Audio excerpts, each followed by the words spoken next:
Welcome back, mammals. Today we're going to be covering a truly horrific set of crimes committed by one man. And as a disclaimer, we will be covering crimes involving the deaths of children, the rape of people, cannibalism, and the like. So if any of that bothers you, makes you feel uneasy, feel free to click off, maybe watch one of my other videos. As for the rest of you, we'll get right into the video. And before we start, I did get a new lighting setup, so hopefully when I'm editing this, it doesn't look like I have jaundice. Anyway, moving on.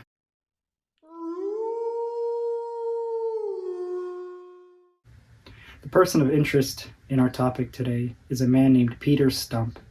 He was born somewhere around the 1530s near Bedburg, Germany, which is where a lot of our crimes are going to take place, in and around Bedburg. Anyway, Peter's exact date of birth isn't known because a lot of the church documents were burned from a lot of religious wars going on at the time in the area. Peter also apparently went by many aliases and had different spellings for his names, which I'll just put up on screen. I don't feel like memorizing all of them just to say them for the video. But as for Peter, we do know that he was a wealthy farm owner in a rural area full of generally poorer people. He was respected by the community. He had a wife at some point that ended up dying, and him and his wife had 2 children, one daughter and one son, the daughter being older than the son.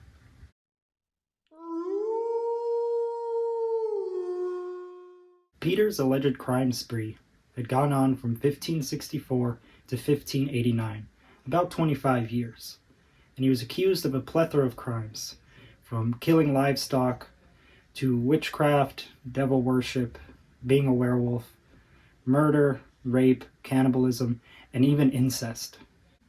Now we're going to discuss some of the crimes in a little more detail. Early on in his crime spree, for the first several years, allegedly, Peter had been killing livestock.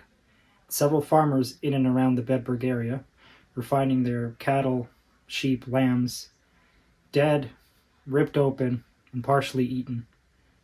Now, some had suspected wolves, or maybe a lone wolf that was sick or injured and chose to attack livestock because they were easier. But others started to suspect that maybe something else or someone else was killing the livestock. Just because of the states of the bodies and partially being eaten, they didn't really think several wolves or one wolf came by, killed their livestock, and then kind of had a little bit of a nibble and then left.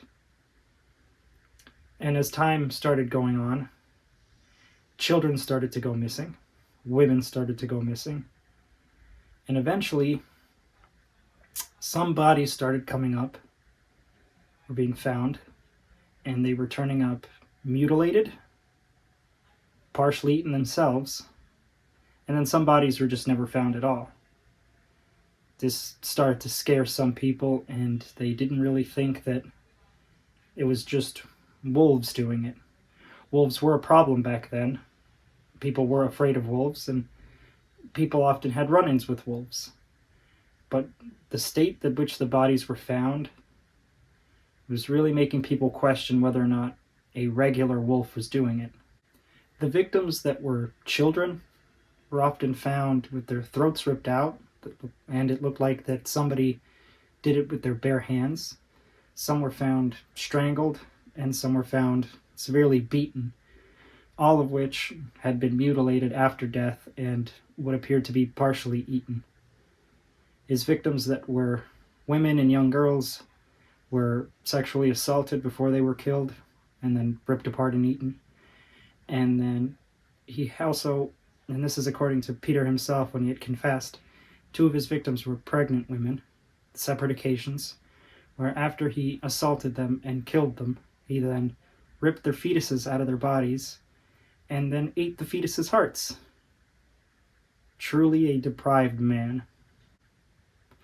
Peter would often stalk his prey for some time before he struck, and he would usually wait until they were alone, somewhere in a field or on a roadway before he would attack.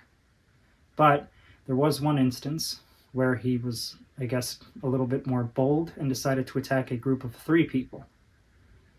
If I remember correctly, he was outside of Bedburg on one of the roadways when he saw 3 people, 2 men and 1 woman, walking along.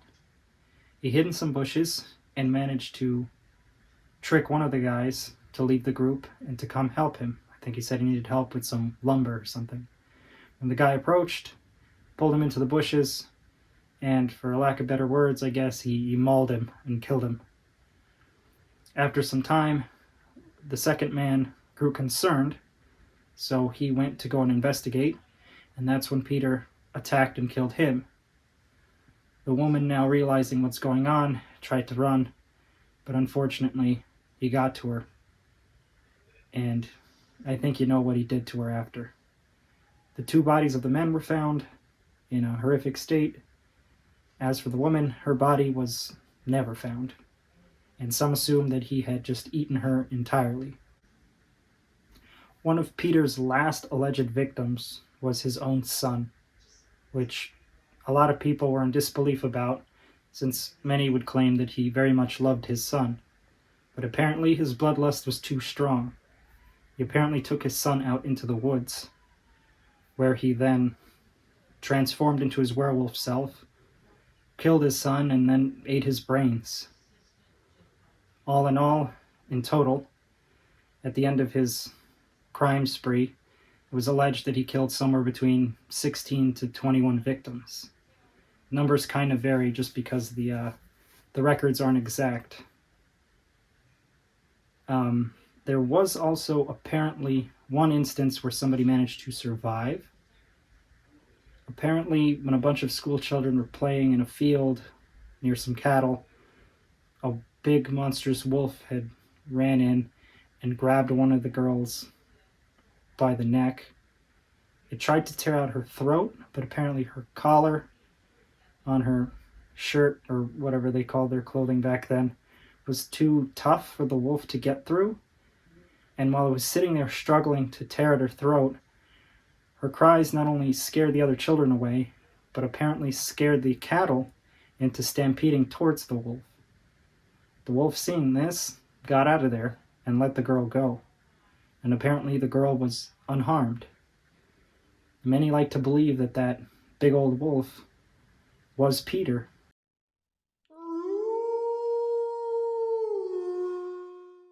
With dead villagers piling up and pieces of villagers also being found in and around the area where people were going missing, naturally more and more people started to suspect that maybe wolves were coming through the area and killing people. So a bunch of hunters got together with their hunting dogs and spent several days trying to find any wolves in the area. And allegedly, on one of their final days of hunting, they saw a pretty big wolf on its own running through the area, so they sent their dogs after it, and they also gave chase. The dogs managed to corner this wolf, or so they thought, but when the hunters managed to catch up to their barking dogs, the thing, or rather the person that was cornered, was Peter himself. The hunters asked who he was, and he told them, and honestly they were in disbelief because Peter was this respected member of the community. So they took him back into town, and when he managed to prove who he was, then the villagers felt that they had their monster. Peter, in their eyes, was a werewolf, and he was killing the people around.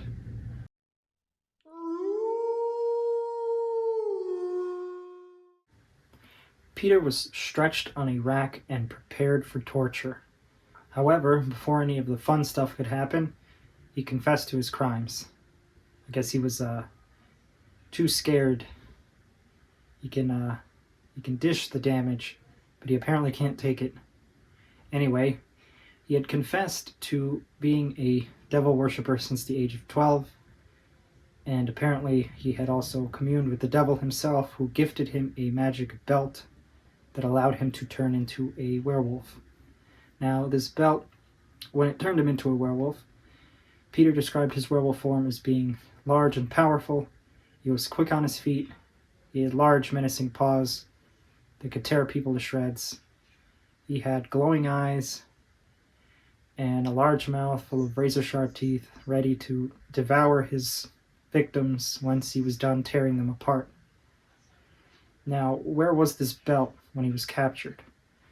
Well, apparently, when he was running from the hunting dogs and the hunters, he had managed to take the belt off, turn back into his human self, and then he ditched the belt in the valley where he was being chased.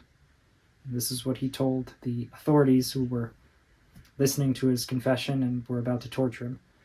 Now, apparently these authorities had sent somebody out to try and find the belt in the valley, but nothing was ever found. Peter had also confessed to several of the crimes that I had described to you previously, killing people, eating them. He had also apparently confessed to having an incestuous relationship with his own daughter and his sister, apparently. And then he also said that he had sex with a succubus that the devil himself had sent to him.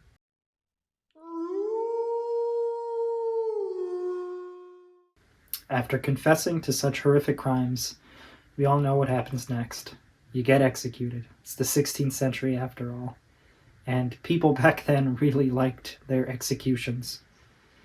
So he ended up getting tied to a wheel, where then they took, his executioners had taken these like pincers or pliers, something that like a blacksmith would use, and they would heat it up on a fire and then use it to tear off pieces of his flesh from multiple parts of his body. Then they took an axe, the back end of an axe, the blunt side, and they proceeded to then break his arms and legs while he was tied to this wheel. And then after that is when they finally put him out of his misery and cut his head off with a really big sword. Peter was not the only one executed that day. Remember when I said he had committed incest with his daughter, at least according to him?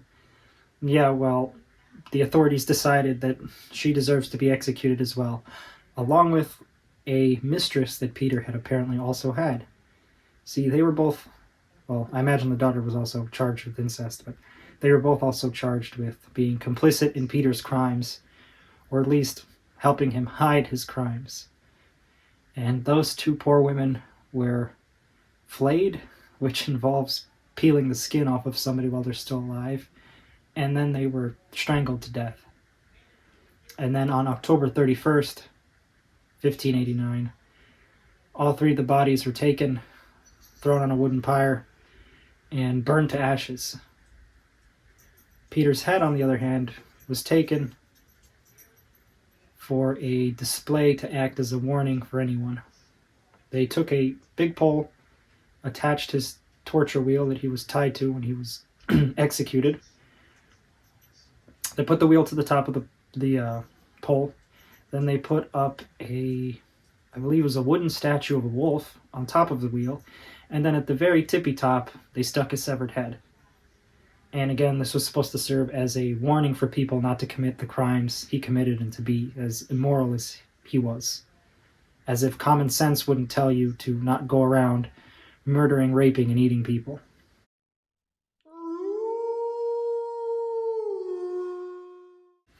So was Peter a werewolf? The short answer, probably not. But why would people think, or at least believe, that he was one, aside from the fact that he confessed to being one? But come on, why would you believe a murderous maniac? Well, there were two big things that were in play, helping people, convincing them that maybe he might be a werewolf. One of those things was the religious tensions at the time.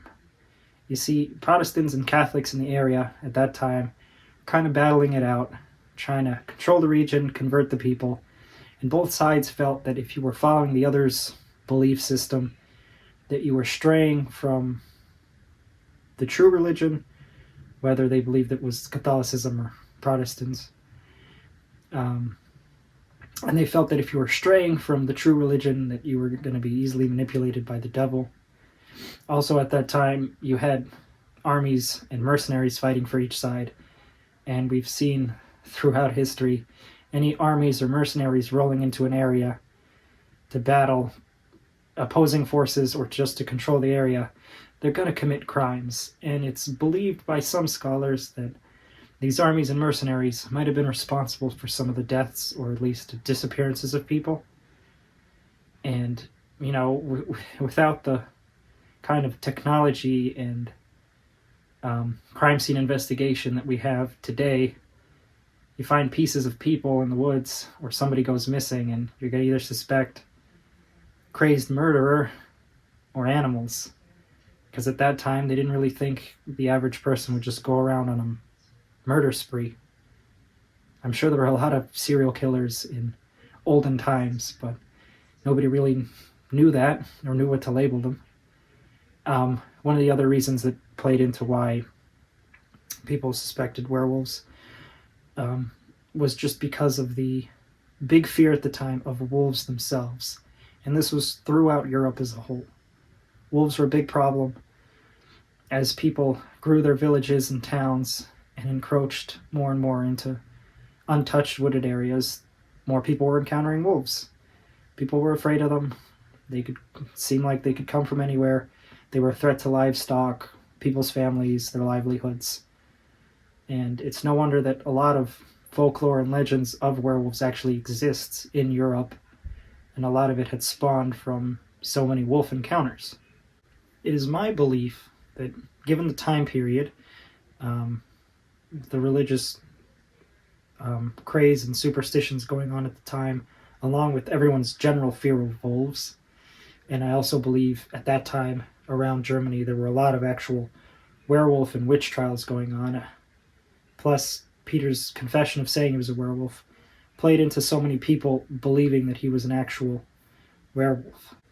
Some believe he didn't commit all the crimes. He didn't kill all those people. Some people had felt that actual wolves had committed some of the crimes. Or rather, I guess animals can't really commit crimes. They're just acting on instinct, killing and eating people just because they're hungry or territorial. And then you had some people believe that Peter was innocent of all crimes and that he just happened to be in the wrong place at the wrong time. Granted, if a bunch of hunting dogs are chasing down a wolf, I don't see why they would lose the wolf and then suddenly chase after a person, seeing as, you know, they're hunting dogs, they're trained to go after animals. Granted, it makes you think, though, what did those hunters see if they saw a wolf?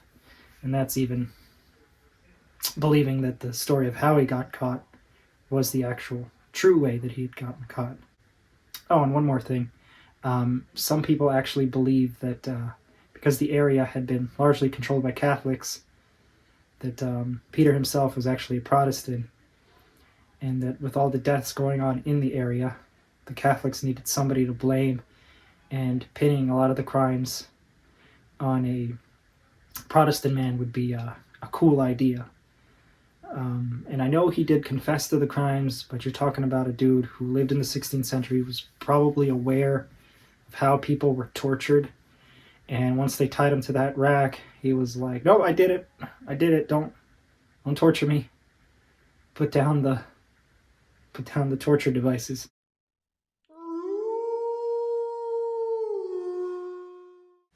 It was hard to find information on this topic since it is over 400 years old. Most of the information I actually got came from a pamphlet written by, I believe, an Englishman named George Bors in 1590, about a year after Peter's execution. I believe the pamphlet was called The Damnable Life and Death of Stumpp Peter. It was very helpful in my research, along with some other tidbits of witness accounts and some conflicting information that I found, typically on the number of victims, which I mentioned before, and I also had found another interesting bit. Some of the information had claimed that Peter was actually missing his left hand, whether he lost that in an accident or in some other way. In some of the stories, it is implemented that this missing hand was part of the reason why he got caught. or rather the reason he got caught. One iteration I found claimed that a farmer was attacked by a wolf, and this farmer had fought the wolf and ended up cutting off the wolf's left hand, or rather left paw. Later, he was walking through the village, and he encountered Peter and noticed Peter was missing his left hand. He reported this to the authorities. Peter was arrested and accused of being the werewolf murderer in the area. And another iteration I found said that a bunch of hunters being out encountered a large wolf. They fought the wolf and ended up cutting off the wolf's left hand. The wolf escaped them, obviously. And later, when they were in the village, they encountered Peter. And with him missing his left hand, they assumed he was the wolf that they encountered. And they had him arrested. And you know the rest. If this was the case, imagine just losing a hand in basically medieval times in Europe. And not only did you manage to survive losing that limb and not die from some infection, but after some hunters fail to capture a wolf and they see that you're missing the same limb they cut off, they just like, oh, yep, he did it. Let's get him. I believe that Peter had to have been some form of mentally ill. And I say that because I know he confessed to the crimes right before torture to avoid torture, but he kind of confessed to more than he needed. He could have said, yeah, I killed those people, or yeah, I'm a werewolf, tell them what they want to hear. But if that's the case, why did he confess to also having an incestuous relationship with his daughter? Or even the whole story with the devil sending him a succubus? I feel like there's certain details he didn't have to tell them, but he seemed to be very forthcoming with all his crimes. And also, implementing other people when he necessarily didn't have to and there was no way they would have been proven that they were involved seems kind of messed up. And hence why I think he might have been mentally ill. He could have committed some of the crimes, could have committed all the crimes, or maybe he was just an innocent, mentally ill man that unfortunately was targeted, or just the scapegoat. Maybe to calm the rest of the villagers, the authorities had to pin it on somebody. Who knows? But what do you think?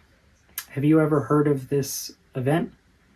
Are you familiar with any werewolf or witch trials that happened in Germany at the time? Would like to know your thoughts in the comments.